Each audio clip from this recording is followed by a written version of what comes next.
O amor próprio é a primeira instância do amor de Deus em nós, que é uma forma que Ele tem de te proteger de si mesmo e dos outros.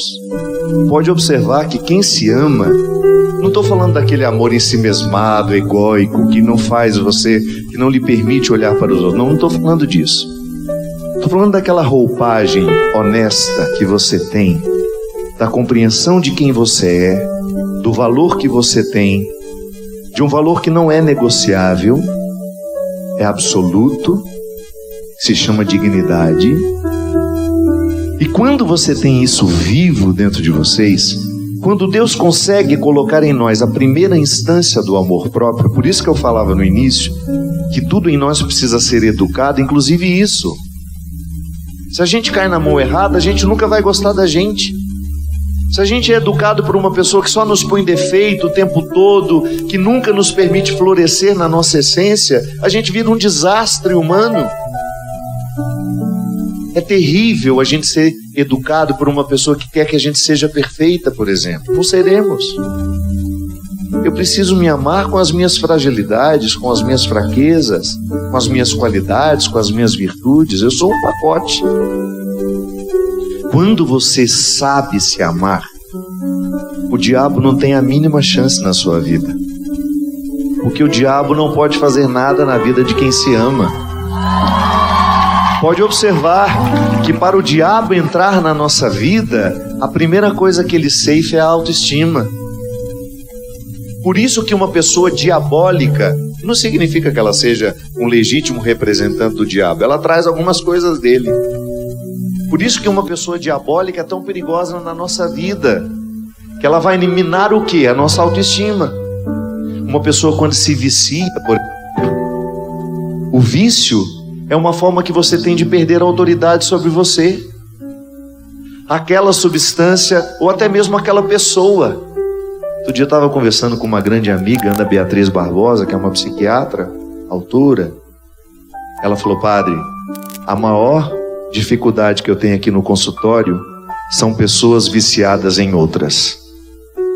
Sabe aquele relacionamento que você já cansou de saber que te faz mal, que não tem respeito por você? Outra já dá uma olhadinha. Isso mesmo, olha para ela, fala. Isso mesmo, olha bem na cara para ver se cria vergonha hoje. E manda logo esse, como é que fala lá no Twitter, o povo usa Zoom, esse embuste embora. É assim que o diabo ganha chance na nossa vida. Às vezes uma pessoa diabólica, ela vai minando a sua autoestima, vai te viciando nela, vai te viciando em toxinas. E depois você perde a coragem de decidir por você. Por quê? Porque o amor próprio já foi embora. Quando o nosso amor próprio vai embora, nós somos uma presa fácil para o diabo e para os que o representam no mundo. O álcool, a cocaína, a maconha, a prostituição socializada, que é essa coisa de cada dia você está nos braços de um, sem nenhum vínculo de amor, sem nenhum vínculo de respeito, você sendo tratada como se fosse uma praça pública, em que o outro vem, explora, deixa o seu lixo e vai embora. Cadê seu amor próprio para dizer, opa, aqui não? Cadê o amor próprio para poder olhar nos olhos e dizer, olha aqui, se quiser entrar na minha vida, retire as sandálias dos pés, porque este território aqui é santo. Não vai ser de qualquer jeito. E se tiver que entrar no seu hall de afetos, a sala dos afetos é a sala mais importante da nossa casa afetiva. Não pode deixar qualquer pessoa entrar. Até nas redes sociais existe uma coisa que chama lá bloquear, que é uma beleza. Você sabe por quê? Nas redes sociais as pessoas perderam a elegância. Eu não entro dentro da sua casa e xingo, que cabelo horroroso, por que você cortou esse cabelo? Eu não tenho nada com isso. Mas a rede social te permite fazer isso com quem você nunca viu. Você entra lá e fala, nossa, como você envelheceu. Todo mundo está envelhecendo, só a bonita que não. A que vai lá e comenta. Aí a outra faz um show, tá toda feliz, aí vem aquele espírito de porco. Nossa, como você tá gorda. Está cheio de gente assim. Isso é energia ruim que você não deve deixar entrar na sua vida. Sentiu que aquela pessoa sempre faz um comentário para te desmerecer? Bloqueia. O bloco existe para ser dado, não é? É diferente de uma pessoa que vem e faz uma crítica em particular. Diz, olha, aquilo, papapá, é autoridade afetiva. Mas nós estamos assim. E às vezes é uma expressão da nossa falta de amor próprio. Porque dependendo do amor próprio, o outro não vai fazer isso com a gente. Ao primeiro sinal de agressão física e verbal, você vai dizer, opa, aqui não. E vai pedir ajuda. E às vezes para sair de alguns relacionamentos doentios, você precisa de muita ajuda. Toda vez, minha gente, quando eu atendo uma confissão e a gente absolve ali os pecados naquela fórmula sagrada que a igreja nos dá, né, padre? Estou vendo o padre ali, os padres. Quando a gente absolve alguém dos pecados, por trás daquelas palavras que nós estamos dizendo, existe um outro conselho que a gente dá. Volte a se amar. Volte a ter respeito por você. Porque no dia que você voltar a se amar e ter respeito por você, você vai pecar muito menos do que pecava antes. A couraça que São Paulo fala, o capacete da vitória, a couraça da proteção, é amor próprio, não tem outro nome. E Deus nos ama assim, porque Deus é seu íntimo. Deus não é uma pessoa que você busca de fora. Deus é uma pessoa que você busca dentro de você. Quanto mais respeito você tiver por você, mais respeito você tem pelo Deus que te habita. A gente tem um desprezo tão natural por nós, é uma coisa impressionante. Às vezes as pessoas nos fizeram ter desprezo por nós.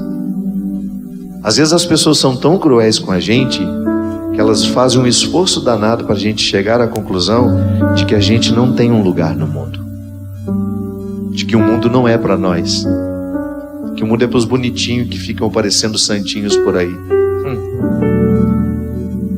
Jesus tinha um pouco de dificuldade com essas pessoas. Jesus preferia os piores. Por isso que eu estou aqui. Eu sou um pior em recuperação. E vivo para lembrar os que estão esquecidos que não tem nada que você tenha feito na sua vida que lhe retire do direito de dizer que Deus troca reinos por você. Não tem nada. Ixi, eu já escutei muito pecado. Nenhum foi novidade. Não tem nada que a gente não tenha feito também. Portanto, não tenha desprezo por você. Quando você se autodespreza, você vira presa fácil para o diabo. O diabo adora quem não se gosta. O diabo fala, nada de braçada na vida de quem não tem respeito nem amor por si. É por você. E a gente gostaria de dizer a você que você é um território sagrado, que você é um território santo, que os seus pecados não anulam isso. Então por isso que é difícil a gente dizer. A gente está tão acostumado a se da pior forma, a gente está tão acostumado a se autodesprezar, que quando a gente precisa lembrar que a gente é um território especial aos olhos de Deus, dá trabalho. Eu sempre digo isso. É muito fácil a gente dizer que a gente acredita em Deus. Difícil é a gente dizer que a gente acredita que Deus acredita na gente. E Ele acredita. Ele acredita em você. A melhor coisa que tem é a gente esquecer o que o outro nos fez de mal. Significa que você já metabolizou e já mandou embora. Também é prova de amor próprio não guardar mágoa. Quem gosta de guardar rancor precisa pensar se está tendo respeito por si. Já que rancor é um lixo emocional, faz sentido uma pessoa que se ama guardar lixo emocional dentro de si? Não.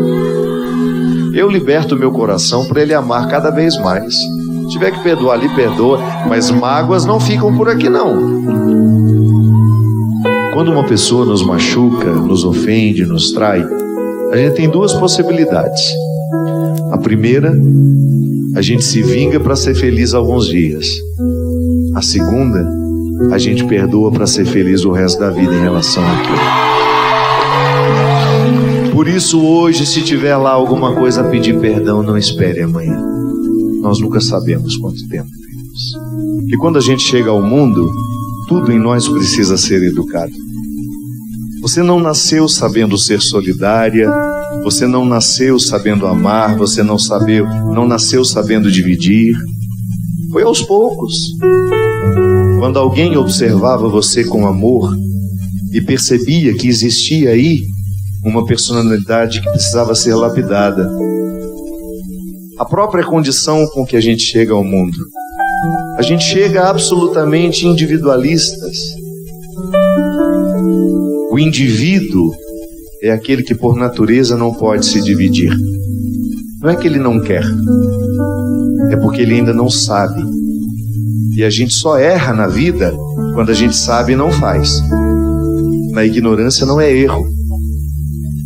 Quando você era individual, quando você não sabia sair das suas necessidades, porque fazia parte do processo normativo de ser gente, uma criança, um recém-nascido, não adianta você dizer a ele: espere que sua mãe está tomando um banho, daqui a pouco ela vem amamentar você.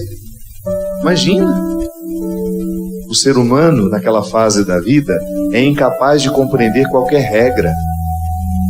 Tudo que nós enxergamos é uma extensão nossa. A gente não sabe amar ninguém, porque a gente não tem maturidade biológica para isso. Mas à medida em que você foi crescendo, a sua mãe olhava para você e dizia: opa, esse brinquedinho aí, você vai dividir com seu irmãozinho. Não é só seu. E você queria aquilo tudo só para você. E de repente ela foi educando a sua personalidade e ela foi ensinando que tudo aquilo que a gente tem só tem valor quando a gente aprende a dividir. Aí num primeiro momento, a primeira lição, o primeiro processo educativo foi dividir o que você tinha. Você aprendeu a dividir o que você tinha. Tanto é que hoje, claro, alguns mais egoístas que outros, depende muito da maneira como fomos educados, mas se a gente foi bem educado, a gente tem uma facilidade enorme em repartir o que a gente tem. Mas aí depois vem uma lição ainda mais nobre e mais difícil, que é fácil a gente dividir o que a gente tem. É mais fácil. Mas aí um dia você entendeu que a vida fica mais bonita quando você divide em você o que você tem, mas sobretudo quem você é.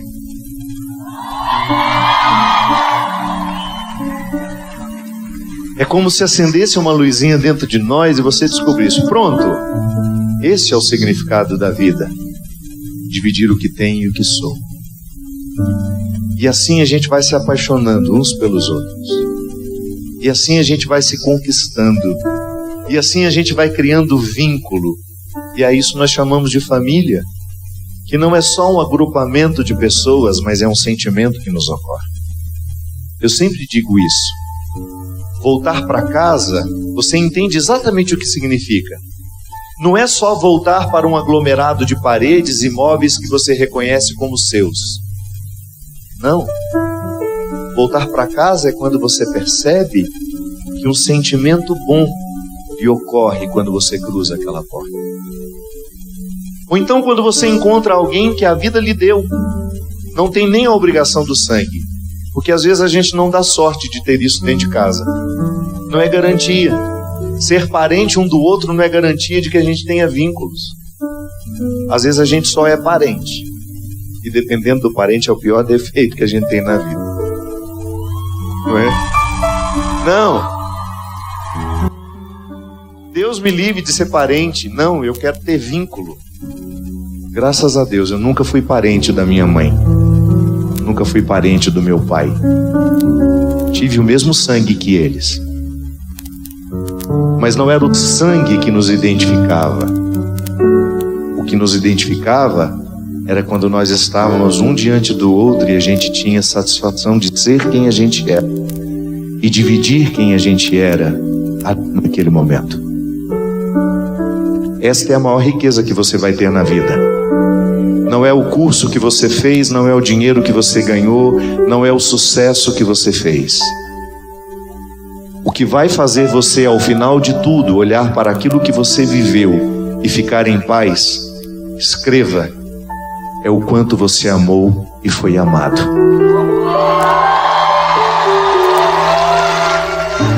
Eu sei que às vezes a gente passa uma boa parte da nossa vida querendo construir isso, querendo construir aquilo, querendo deixar herança para alguém. A maior herança que você pode deixar para um filho é você ensiná-lo a se amar, a ter respeito por si. Porque somente depois que a gente se ama e tem respeito por nós, é que a gente é capaz de oferecer a mesma coisa aos outros. Portanto, minha gente, esta riqueza eu lhe desejo.